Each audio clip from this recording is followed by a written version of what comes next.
Bueno, después de esa excelente charla del doctor José Antonio del piso pélvico, toda la fascia, entrar en el POPQ es como un complemento de todo lo que nosotros conocemos y manejamos acerca de los prolaxos y al final cómo lo vamos a reproducir, cómo lo vamos a transmitir, cómo lo vamos a llevar.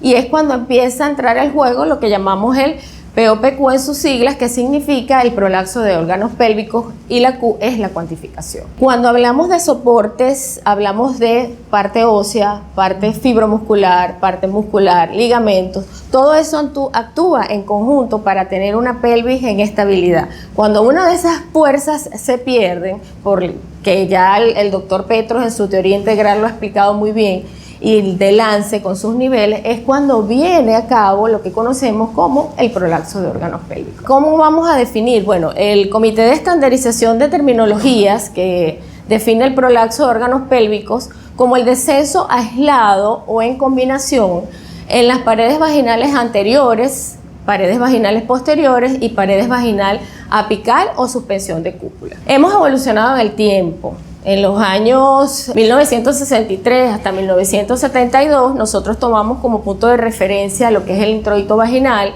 y hablábamos de terminologías como cistocele, rectocele, histerocele, que ya en la actualidad no se están usando. Y después vinimos, ¿verdad?, por consenso que vamos a hablar, qué fue lo que quedamos para hablar y definir la cuantificación del prolapso de órganos pélvicos.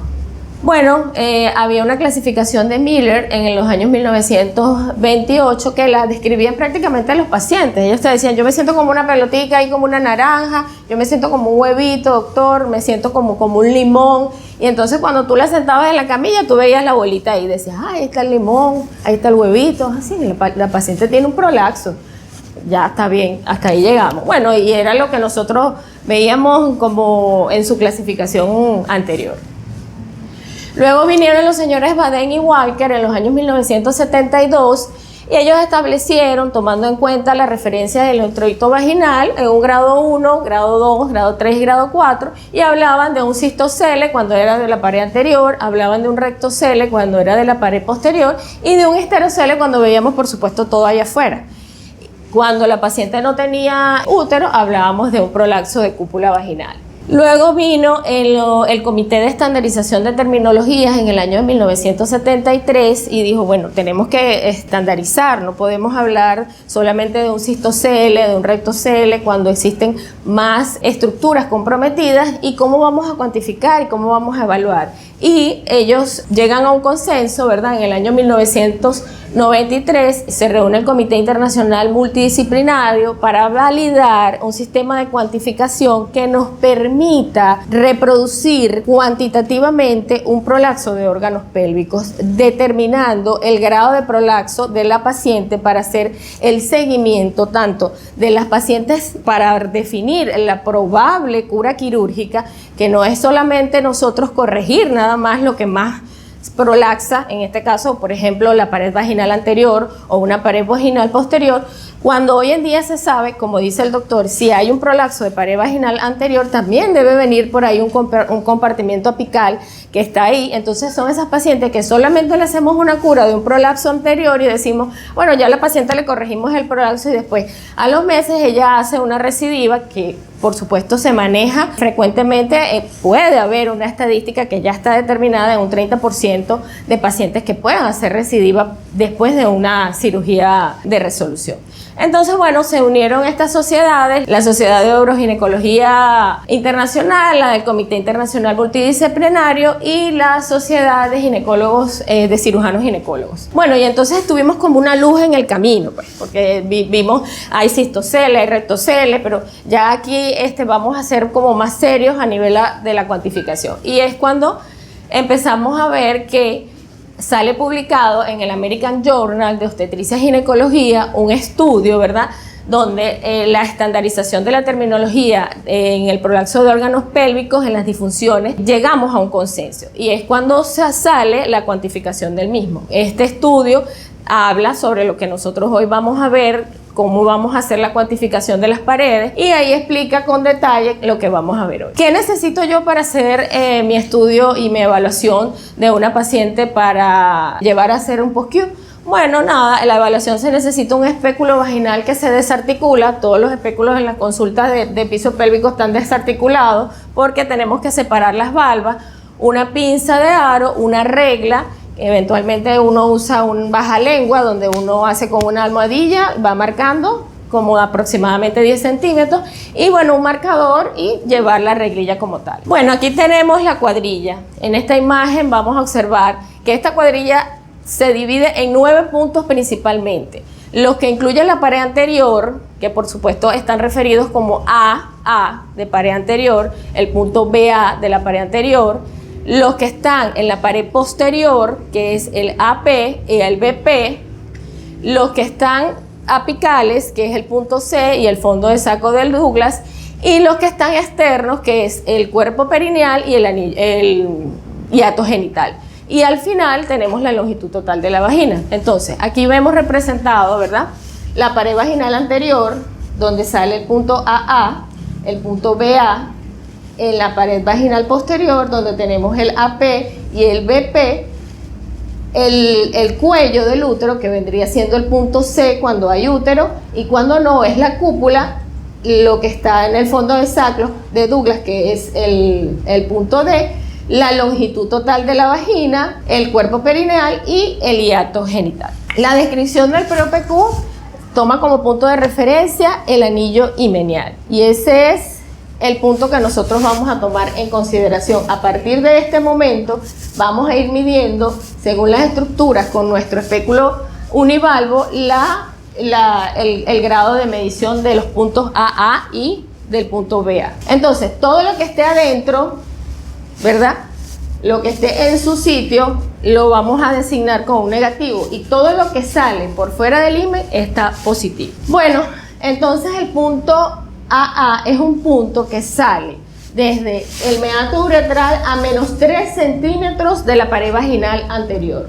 Y ahí me paro, que ese es un punto que coincide con la unión de la uretra, de la unión uretrovesical. Desde este punto, que son menos 3 centímetros, para la parte interna, es decir, desde el punto AA hacia adentro, menos 3 centímetros es nuestro punto BA. ¿Ok?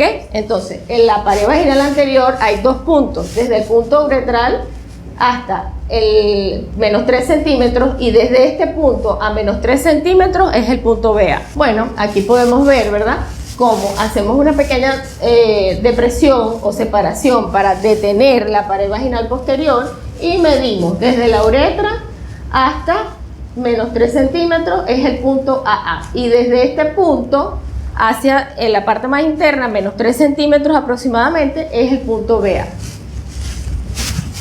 Ok, lo mismo pasa en la pared vaginal posterior. Cuando hacemos una inversión del espéculo, entonces tomamos desde referencia las carúnculas himeniales. Desde este punto hacia menos 3 centímetros tenemos el punto AP, y desde donde finaliza el AP comienza menos 3 centímetros el punto BP.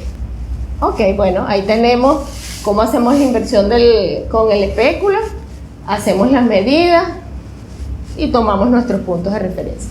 El punto C es el punto que está, lo medimos con la regla y llegamos y tocamos hasta donde está el cervix, y si no hay cervix, bueno, la cúpula vaginal.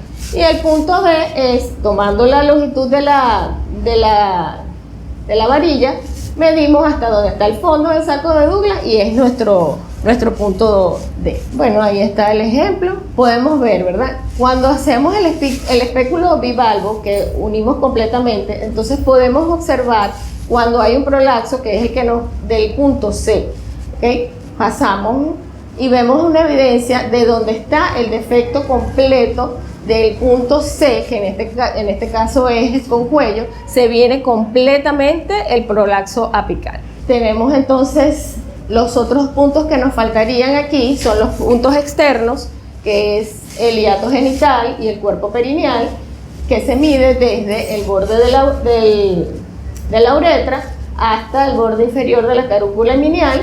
Esa es la medida del hiato genital, y el cuerpo perineal va desde el borde inferior del himen hasta el borde superior de la región del ano. Entonces, el hiato genital y el cuerpo perineal. La longitud total de la vagina es completamente meter la espátula, el bajalengua, y medir la longitud total de la misma. Ese es un recordatorio donde nosotros vamos a todos esos puntos, una vez que son medidos, los llevamos a una cuadrilla, ¿verdad? Y vamos midiendo la longitud de cada uno. Una vez obtenido todos estos datos numéricos, podemos colocar en una lista, ¿verdad? En una sola línea, o llamado perfil de Tándem, o en una rejilla de 3×3, y podemos observar. Aquí hay una representación gráfica de las medidas en el caso. Por allá hablamos acerca de que los puntos que son negativos están dentro de la pared vaginal, que son los puntos donde normalmente debería estar todo en su lugar. ¿Qué pasa cuando yo bajo? Por ejemplo, este es la entrada, ¿verdad? El introito vaginal, y podemos observar cómo la pared vaginal anterior, que es el punto AA, ha bajado a +3, pero junto con el AA también está viniéndose el BA, que está a +6. Entonces tenemos un prolapso bastante importante. ¿De qué compartimiento? Del compartimiento anterior, porque el compartimiento posterior está todo negativo y se está quedando acá. Si me vengo para acá, vemos que mi AA y mi BA están ubicados dentro de la pared vaginal, pero quien está saliendo aquí es un +5 de la pared vaginal posterior. Entonces yo tengo un prolapso del compartimiento posterior. Una vez identificado todas las distancias y medidas complementarias y pidiéndole a la paciente que realice las maniobras de Valsalva, se debe identificar el punto más distal del prolapso. Traccionamos para descartar un descenso ulterior, confirmamos el máximo descenso de la paciente, porque cuando la paciente está en la posición ginecológica hay que pedirle que haga las maniobras de Valsalva. Señora, puje, para nosotros evidenciar la máxima expresión del prolapso. Entonces, bueno, ya yo tengo todas esas medidas, tengo aquí, este es un +A, este es un +5, esto es un -3, el otro es un -3, la longitud total de la vagina está en 8, el punto D está en 9. ¿Cómo yo voy a llevar todas esas medidas? Bueno, entonces hay una clasificación que yo voy a hablar después que yo tengo mi cuenta sacada de mi rejilla. Digo que un estadio 2 es sin prolapso demostrable, o sea, todos los puntos están en sus correctos lugares. Un estadio 1, la porción más distal del prolapso se encuentra a 1 centímetro o más por encima del himen. Es decir, tomando como referencia la carúncula himeneal. El estadio 2, la porción más distal del prolapso, se encuentra entre -1 centímetro y +1 centímetro en relación del himen. Es decir, que no pasa a más de 1 centímetro de la relación del himen que está. Y el estadio 3, la porción más distal del prolapso, se encuentra a más de 1 centímetro, es decir, sale a más de 1 centímetro del introito vaginal por debajo del himen, pero no es más largo del total de la vagina. No toma completamente el diámetro total de la vagina. Y el estadio 4 es la versión total del tracto genital inferior y descenso de la porción más distal del prolapso a lo largo del total de la vagina, -2 centímetros como tal. Bueno, una descripción de los estadios como ejemplo, ¿verdad? Esto es un POPQ estadio 3AP, ¿verdad? Vemos cómo la pared vaginal posterior sale completamente, ¿verdad? Con un +2 y un +1. Un POPQ 3, donde vemos que la vejiga, que es la pared vaginal anterior, por supuesto al venirse pared vaginal anterior, que es donde descansa la vejiga, es un 3AA. Otro ejemplo donde vemos también el descenso de la pared vaginal anterior. ¿Qué es lo que nos debemos llevar? Bueno, el POPQ es una clasificación compleja pero muy objetiva que nos permite reproductibilidad en el tiempo, seguimiento de las pacientes, unificar terminologías, el manejo que ese consenso se hizo con un estudio multicéntrico de aproximadamente 6 hospitales, no solamente en varios países de Europa, y llegaron a manejar un mismo sistema de cuantificación.